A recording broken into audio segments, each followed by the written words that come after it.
All right, this is quick check 5.4.7.a. The last quick check of your chapter 5. And it says, what are the products of the following acid-base reaction? What salt is formed, and what would be the coefficient in front of the water?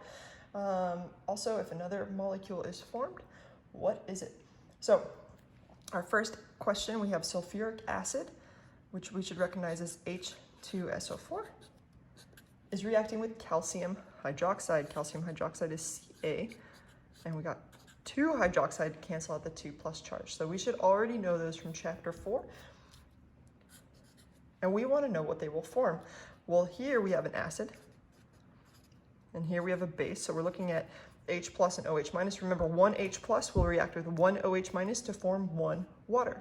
But we don't just have 1 H plus, we have 2. We have 2 H pluses. We got an H plus there is kind of how I'm going to draw it out. 2 from there. And that works out really, really well because we have 2 OH minuses.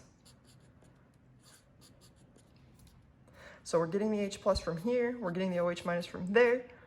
These are going to react to form 2 waters. Because again, that would be an H plus and an OH minus will form a water. And we ask whatever is left. So once we've used the hydrogen, once we use the hydroxides, it looks to me like we've got calcium and sulfate. How convenient is that? Because calcium sulfate is this. You always want to make sure you put the metal first. Okay, so our salt is going to be calcium sulfate, and the coefficient of water is 2. So let's go ahead and write this out. Salt would be our calcium sulfate.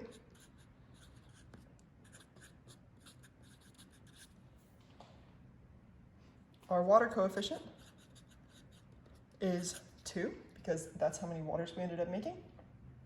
And that's the bulk of the question. All right, the next question, magnesium hydroxide. And this is the tough one because we already know that magnesium hydroxide isn't aqueous. We talked about it in the last one, so just keep that in mind. And hydroiodic acid, hi, hey, what's up? And we're asking what it's going to form.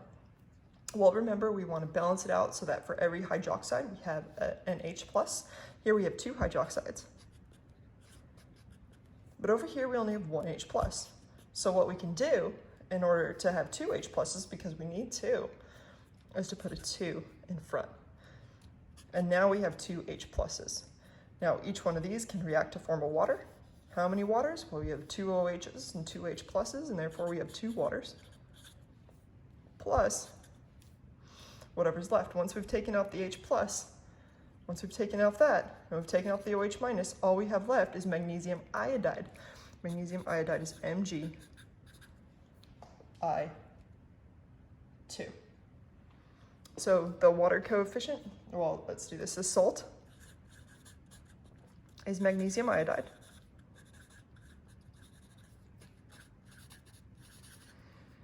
And the water coefficient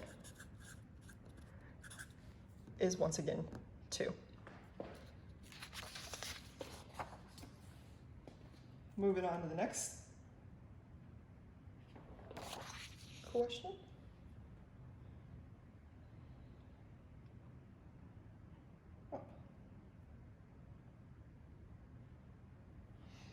We have,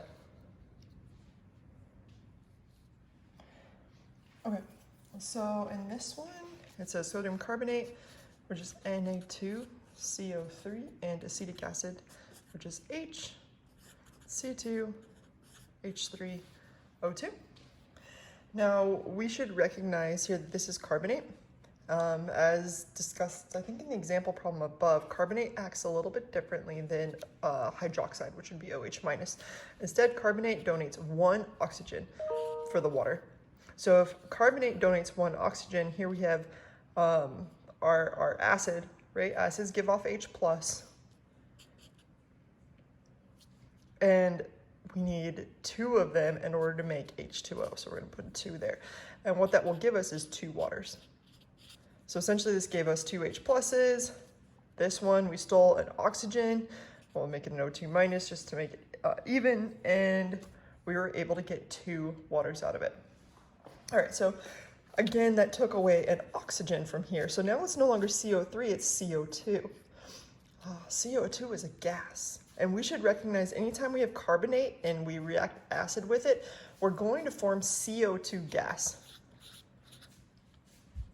And what we're left with here, now we have 2 Na pluses, 2 sodiums, and we have taken off the hydrogen here, we used 2 of them, but we have this acetate, C2H3, O2 minus, and we have 2 of them.